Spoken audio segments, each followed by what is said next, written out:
हम हजरत ड्राइविंग के वक्त तो मोबाइल रख दो, अल्लाह के बंदो। तो यार ये स्क्रीन टाइमिंग ने इतनी हो गई है डेली यूज़ में, मैं बता नहीं सकता। बच्चे हों या बड़े हों, स्क्रीन टाइम बहुत ज़्यादा हो रहा है भाई अब। बात तो सही है, खैर बिल्कुल, मैं आपको सही बता रहा हूँ। और एक ये इंडस्ट्रीज़ में ना इतने व्हाट्सएप ग्रुप बन चुके हैं कि आप ये समझिए कि आप तो जिस इंडस्ट्री से मैं उसी से आप, कि वो प्रोडक्शन का एक ग्रुप पूरा अलग बना हुआ है, और अपना कहना चाहिए स्टाफ का एक ग्रुप अलग बना हुआ है, और बॉस ने एक ओवरऑल ग्रुप अलग बना रखा है डिस्कशंस के लिए। तो एवरीबॉडी ऑन द ट्रैक। हाँ, आप घर पे देखिए बच्चों के स्क्रीन टाइम, हमारे तो कुछ भी नहीं है। आप बच्चों के स्क्रीन टाइमिंग देखिए, क्योंकि माहौल ऐसा बन चुका, बहुत ज़्यादा डिसऑर्डर्स हो रहे हैं। ऑटिज्म के केस काफ़ी सामने आ रहे हैं, क्योंकि मोबाइल के बहुत ज़्यादा एडिक्शन हो चुकी है। Lack of concentration, yes, autism, बिना मोबाइल के लंच नहीं है, डिनर नहीं है, ब्रेकफास्ट नहीं है, मतलब बुरी तरह आदी हो चुके हैं। और दूसरी चीज़ फिर ये है, अमन में एक चीज़ और भी है यार, इसमें खैर हमारी भी गलती है। अब जैसे ग्रुप बने हुए हैं, तो हम रात में, मैं हूँ अपने घर पे आ रहा हूँ, तो मैं घर पे आने के बाद लंच करता हूँ, then I start using my phone because I feel relax. तो ये हमारी भी गलती है। अब वो सब बैठे हुए हैं, so everyone is engage with their mobile phones और टीवी।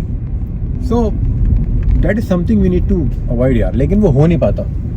लेकिन इस पे काम करना पड़ेगा, क्योंकि ये चीज़ें आदमी को कहीं ना कहीं मेंटल स्ट्रेस ज़रूर दे रही हैं। क्योंकि मेरे हिसाब से आपका जो माइंड है वो कहीं और चल रहा है, और आप जो बात कर रहे हो कहीं और कर रहे हो, और आपका माइंड कहीं और चल रहा है। मतलब माइंड आपका बिल्कुल एब्सेंट है वहाँ, जो भी डिस्कशन हो रहा है, जो भी चीज़ें हो रही है। तो इस पर थोड़ा ध्यान करना चाहिए, क्योंकि हाँ, तो इसमें ये हम ऐसे कर सकते हैं कि भाई फैमिली टाइम है तो उसके लिए एक रूल बना दें, या बच्चों के लिए रूल बनाना चाहिए, एक स्लॉट सेट करना चाहिए कि हाँ ठीक है, या फिर ये कुछ इस तरीके से बने कि रात में जब हम घर आएंगे तो उसके बाद मोबाइल का यूज़ होगा ही नहीं, ना टीवी का यूज़ होगा। बिल्कुल। तो 1 घंटे एक डिस्कशन चलेगा डिनर टेबल पे बैठ के, कि हम पूरी फैमिली बैठेगी, उस पर पूरे दिन में हमने कहाँ स्पेंड किया, और आज के क्या लोगों के एक्सपीरियंस रहे हमारे घर में, बच्चों का स्कूल कैसा रहा, मेरा ऑफिस कैसा रहा, वाइफ अपनी हाउस वाइफ है उसका दिन कैसा गुजरा।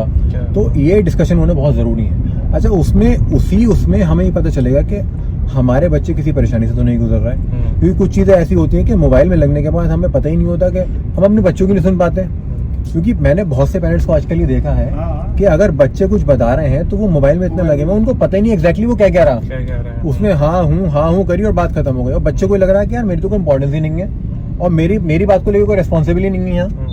तो क्योंकि ऐसे केसेस बहुत सामने आए हैं कि पेरेंट्स की क्या कहना चाहिए ध्यान ना देने की वजह से कई बच्चों ने काफ़ी गलत कदम भी उठाए हैं, और कई बच्चे इस बात को लेकर बहुत अपसेट रहते हैं कि मेरे पेरेंट्स मेरे ऊपर ध्यान ही नहीं देते। बिल्कुल। अभी एक परसों की न्यूज़ पढ़ रहा था मैं न्यूज़पेपर में, तो उसने 7 या 8 साल की बच्ची थी, उसने अपने फादर से मोबाइल मांगा, शॉर्ट्स, यही सोशल मीडिया के यूजेज के लिए।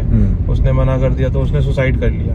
बताइए। तो ये 7 साल की बच्ची, हमें बहुत ज़रूरी है अपने बच्चों को, और साथ खुद भी अपना जो यूजेज है उसको ट्रैक करने के लिए उसको कम करना पड़ेगा। उसके साथ जो है हम अपने बच्चों के साथ, अपने फैमिली के साथ जो टाइम स्पेंड करें, क्वालिटी टाइम स्पेंड करें, उससे ये रहेगा कि हाँ कम से कम हम अपने खुद की भी एक्टिविटीज़ को ट्रैक कर सकते हैं, साथ अपने बच्चों को भी ट्रैक कर सकते हैं, और प्लस एक खुद के लिए और अपने बच्चों के लिए फिजिकल एक्टिविटीज़ का होना बड़ा ज़रूरी है, बहुत ज़रूरी है। आजकल हम ये देख रहे हैं कि सब चीज़ें जो हैं चूँकि वो मोबाइल हो गई हैं, मोबाइल यूजेज की तरीके से हो गई हैं, तो एक्टिविटीज़ भी इंडोर हो गई हैं सबकी, चाहे वो बच्चे की हो या अपनी हो।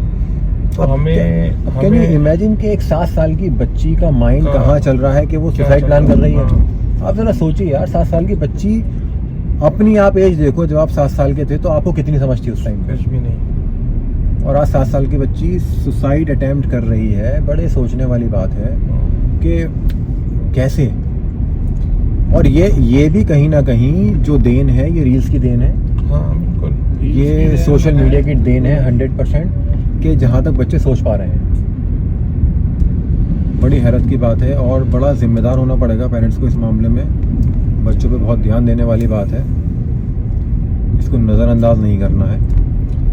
फ्रेंड्स, आप भी समझ रहे होंगे, क्योंकि ये भी एक मैसेज अच्छा है कि कम से कम अगर हम रात में एक टाइम ऐसा बना लें कि एक स्लॉट सेट कर दें दिन में बच्चों के लिए कि 1 घंटा वो टीवी देखेंगे और मोबाइल का यूजेज भी उनका 1 घंटा रहेगा, बाकी हमें ध्यान देना है उनकी पढ़ाई पे, या कुछ डिस्कशन ऐसे करने हैं, कुछ हेल्दी डिस्कशन जो ऑन द टेबल हो जाए हमारे रात को डिनर के वक्त, क्योंकि दिन में सब लोग बाहर रहते हैं, बच्चे स्कूल रहते हैं, हम लोग ऑफिस रहते हैं, तो रात में कुछ ऐसे डिस्कशन जिससे पता चले कि बच्चों की लाइफ में क्या चल रहा है और बच्चे हमें अपनी बात खुल के बता पाएँ कि आखिर हो क्या रहा है। तो आप लोग इस बारे में अपना फीडबैक ज़रूर दीजिएगा कि ये कहाँ तक सही है, या इसके अलावा आप लोग को सजेशन दीजिए कि हम किस तरीके से बेटरमेंट ला सकते हैं बच्चों के लिए कि स्क्रीन टाइम थोड़ा कम हो सके उनका। तो बहुत बहुत शुक्रिया आप लोगों का सुनने के लिए।